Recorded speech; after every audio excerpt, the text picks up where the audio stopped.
There's a kind of quiet that doesn't feel peaceful. It's not calm, not soothing, it's hollow. The kind of silence that makes you feel like you're standing in a room full of people, but no one sees you. That's what growing up in my house felt like. My name's Derek. I'm the middle child, which might as well be code for optional. I had an older sister named Lena, the golden girl who could do no wrong, and a younger brother, Aaron, who got away with everything because he was just a kid. Me? I was the one who figured things out on my own. No one noticed when I stopped asking for help. When I was a kid, I used to think if I got straight A's, they'd pay attention. If I kept my room spotless or helped out without being asked, someone might say, "Thanks," or, "We're proud of you." But it never happened. Lena got flowers when she made varsity cheer. Aaron got a new Xbox after his improved report card, which was just AC average. I got silence. Always silence. Birthdays came and went. Sometimes I'd get a card. One year I didn't. They said it slipped their mind, because things were hectic. That was the year I turned 16. It wasn't always loud neglect. No screaming, no abuse. Just consistent, suffocating indifference. I'd come home from school and cook my own meals. Wash my own clothes. Take the bus everywhere. At some point, I realized I could probably vanish, and they wouldn't notice for days. That realization didn't make me sad. It made me curious. So I decided to test it. When I turned 18, I didn't throw a party. I didn't ask for cake. I didn't even mention it. I just waited. Nothing. No one said a word. Not at breakfast. Not at dinner. Not a single "happy birthday" text. That night, I packed a bag and left. I had saved up some money from working at a bookstore. Not much, but enough to cover a couple of weeks of rent. I found a roommate through a mutual friend and took the first chance I got to leave. I didn't slam the door. Didn't leave a note. I just walked out. No one called that night. No one called the next day either. In fact, they didn't call at all for weeks. At first, I kept checking my phone. I wondered if maybe they were waiting for the right moment, or if they thought I was staying at a friend's house. But the days stretched into weeks, and the silence didn't change. They genuinely didn't notice. Somehow, I didn't feel broken by that. I felt free. Because if I could disappear from their lives that easily, then I was never really part of them in the first place. So I made a decision. If they weren't going to check in on me, I wouldn't go back. The first few weeks on my own weren't glamorous, but they were mine. I moved in with a guy named Raphael, a friend of a friend who had an open room in his apartment just outside the city. The place wasn't much. The floors creaked. The ceiling had water stains. And the heater made this clicking sound like it was trying to cough itself awake. But it was quiet. Not the kind of silence that made me feel invisible, the good kind. The kind where you can hear yourself think for once. I got a job waiting tables at a diner 2 blocks down. Morning shifts mostly, then evenings working as a line cook when someone called out. It was fast, greasy, chaotic, but I didn't mind. I liked being part of something where effort counted for something. No one there knew my family. No one expected anything from me except that I show up, work hard, and clean up after myself. It was the first time in my life where showing up as I was felt like enough. I enrolled in community college that fall. Paid for it myself. Financial aid covered part of it, and the rest came from tips, weekend shifts, and eating canned soup more often than I'd like to admit. It was exhausting. But I felt something I hadn't felt in years, purpose. I kept to myself mostly, but I started making friends, people who didn't care about my family name or how many sports trophies my sister had. There was Mel, who ran the campus podcast, and Drew, who could fix anything with duct tape and a Red Bull. We bonded over late-night projects, missed deadlines, and too many vending machine snacks. I never mentioned my parents. Never said where I was from. Most people just assumed I was one of those kids who aged out of the system, or got kicked out. I let them think that. It felt simpler than explaining the truth, that I had parents, and they simply forgot I existed. Now and then, I'd see something that pulled me back for a second. Like a mother hugging her son at the bus stop. Or a father helping his daughter carry groceries. And for a moment I'd feel that old pang, like I'd been robbed of something everyone else got for free. But then I'd remember how long it had been since I left, and how no one ever came looking. Not a single text. No email. Not even a, "Hey, where are you?" from Aaron or Lena. They went on with life, as if I had never been part of it. And that just confirmed what I already knew. I didn't leave them. They let me go. So I kept going. By the time I turned 20, I'd finished my associate's degree and transferred to a 4-year university. I got a job doing basic tech support in the campus library and started building up a freelance portfolio on the side. Suddenly, the kid who packed a bag and disappeared became the guy everyone went to when they needed help getting back on their feet. Still, no one from my family ever reached out. They didn't know I'd started over. They didn't know I was building something real. And they definitely didn't know that the quiet kid they ignored was slowly learning how to stand tall, without needing anyone's permission. 2 years. That's how long it had been since I walked out. No holidays. No birthdays. Not a single message. And then one night, out of nowhere, my phone lit up with a name I hadn't seen in ages. "Dad, mobile?" I didn't answer. I just stared at the screen, watching it buzz in my hand like it had the right to ask for space in my life. When it stopped, I thought that was it. Maybe a pocket dial. Maybe a wrong number. But then came the voicemail. "Hey. It's me. Dad? We were just wondering how you've been. You haven't been around in a while. Mom's been asking. Anyway, call us back, alright?" The message was short. Stiff. Like someone trying to remember lines from a script they barely glanced at. I didn't call back. Because something about it felt off. Not concerned. Not emotional. Just a vague attempt at sounding like they cared, without ever acknowledging what they'd done. No apology. No mention of forgetting my birthday. No. "Sorry we didn't reach out." Just this casual tone, like I'd been the one who disappeared without warning. For the first time in a long time, I felt angry. Not explosive, yelling into a pillow kind of angry. Something deeper. A slow boil. They hadn't even realized I left until now. I wanted to believe they cared. I did. That maybe they'd finally noticed I was gone. But deep down, it felt like something else entirely. Guilt? Maybe. Or more likely, they needed something. So I waited. Sure enough, 2 days later, I got a text from Lena. "Hey, Dad's been trying to get in touch. You should call him. It's important." No details. No context. Just another nudge from the sibling who used to treat me like furniture. I didn't reply. Instead, I scrolled through her profile, all smiles and matching outfits, holiday photos with Aaron and my parents, everyone looking picture perfect. Like I never existed. And yet now, they were acting like I owed them an explanation for being absent. That's the thing that got me. I didn't vanish. I didn't block them. They just didn't notice until it became inconvenient to keep ignoring me. Part of me wanted to scream. To send a long message breaking down every moment they forgot me, every time I sat through a family dinner in silence while they laughed at each other's inside jokes. But I didn't. Because I'd built a life where I no longer had to explain myself. If they wanted to find me, they had every opportunity. If they wanted to understand why I left, all they had to do was look in the mirror. So when I saw another text from my dad 2 days later, this time with a photo attached, some blurry image of the house, probably meant to stir nostalgia, I deleted it without opening it. Whatever they were trying to fix, they were too late. I wasn't lost. I just stopped waiting to be found. It took me a week to respond. Not because I needed time to think. I already knew where I stood. But part of me wanted to see how far they'd go, how many calls, how many texts, how many vague. "We just want to talk." Messages it would take before they said the thing that mattered. None of them ever did. Still, I agreed to meet my dad. One afternoon, I sent a short text. "I can meet you this Friday. 1 hour. Neutral place." We picked a cafe in the middle of town, public, quiet, no chance for raised voices or sudden emotional outbursts.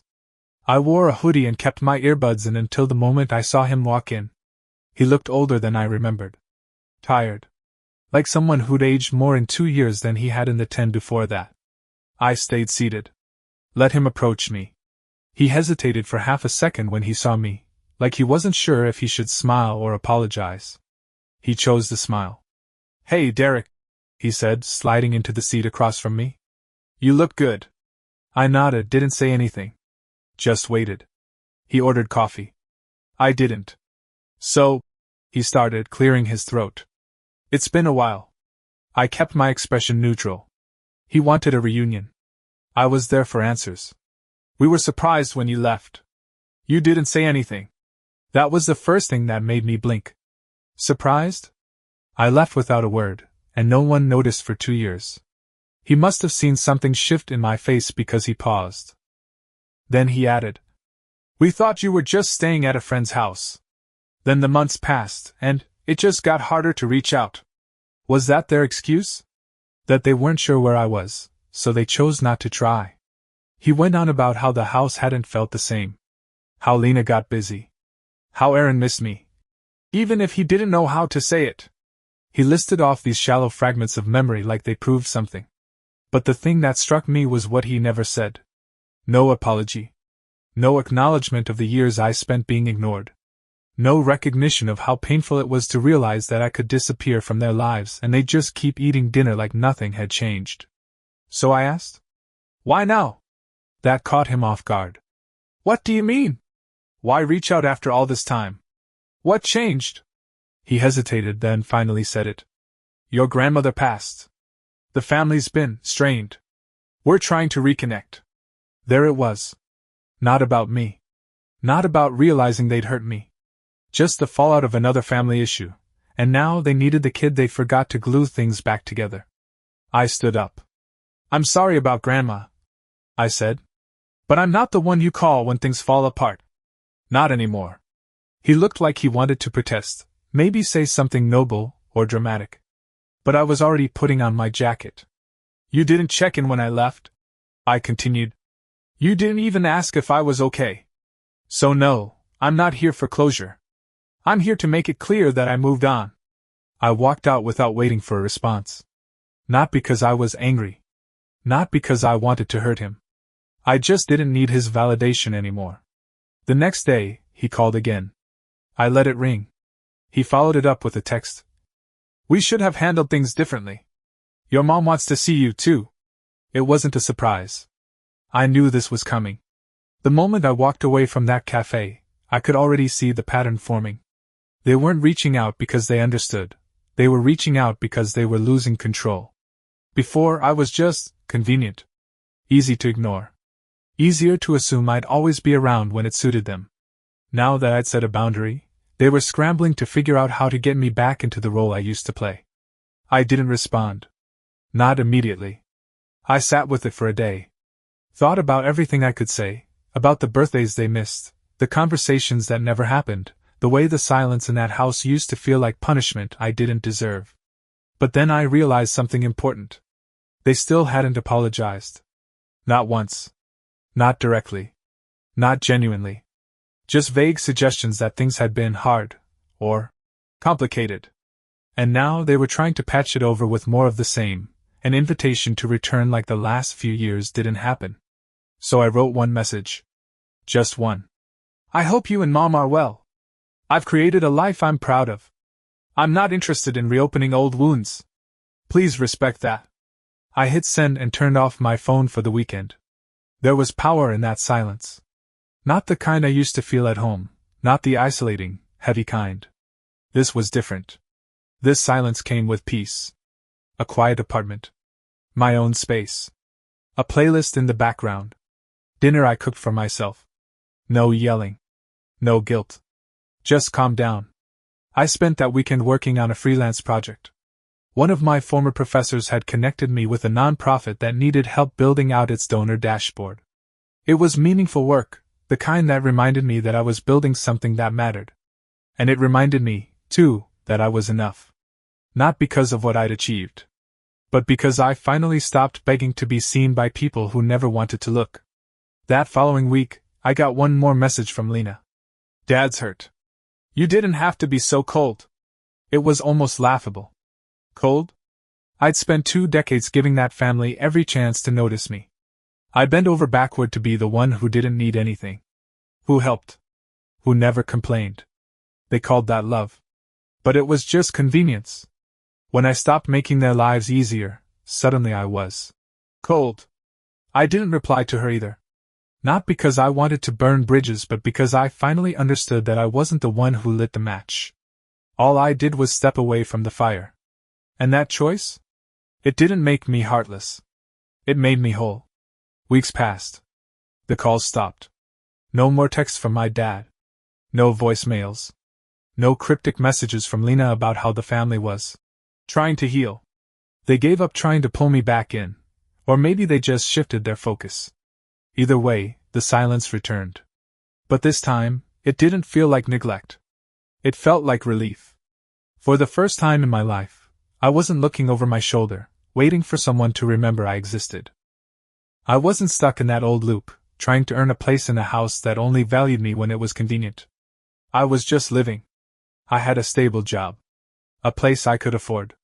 A circle of friends who checked in without needing a reason. My life was small, but it was steady.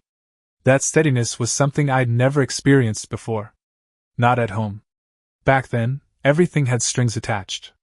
If they cooked dinner, it came with guilt. If they offered a ride, they expected a favor later. Every nice gesture felt like a trap. Now, I had the freedom to give and receive without debt hanging in the air. I didn't talk about my family much. When people asked, I kept it simple. We don't talk. Most people didn't pry, and I didn't offer more than that. Not because I was ashamed, but because I was finally done explaining myself. They still didn't understand what they did. I doubt they ever will. And I've stopped waiting for that realization. I've stopped hoping for a moment when they show up at my door and say, "We finally see you. We were wrong." That moment isn't coming. And I don't need it either. Healing didn't come from a confrontation or a perfect conversation. It came from choosing, every day, to invest in a future that didn't rely on their validation. It came from knowing that just because someone shares your last name doesn't mean they see your worth. I found mine elsewhere. In friendships that felt like family. In mentors who believed in me without needing a reason. In late-night talks and shared meals and showing up for people who didn't see me as a backup plan. Some days I still wonder what it would have felt like to grow up with that kind of love. But then I remind myself, I'm not defined by what I didn't get. I'm shaped by what I built anyway. And I built this life. Not because they pushed me forward, but because they didn't hold me back. That, in the end, is what gave me everything. Sometimes people ask if I ever think about going back. Not physically, more like emotionally. Rebuilding the connection. Giving them another chance. Trying one more time to find something in them that never seemed to be there when I needed it. And I get why they ask. The world teaches us that family is everything. That blood means forgiveness. No matter what, you're supposed to find your way back. But what if back means going somewhere that never felt like home? What if going back means shrinking again? Swallowing silence? Sitting at a dinner table full of people who ask surface questions and pretend the years in between never happened? I've thought about it. A lot. And the truth is, I don't hate them. Not even close. Hate takes energy. It lingers in your chest, eats up your peace. It demands attention. And I've already given them enough of that. What I feel now is something else. Distance. Not coldness. Not resentment. Just a clear understanding that who I am today, the version of me that worked through nights of doubt, that made a life out of nothing, that found his strength, doesn't belong in their version of the story. I used to think I had to forgive them to move forward.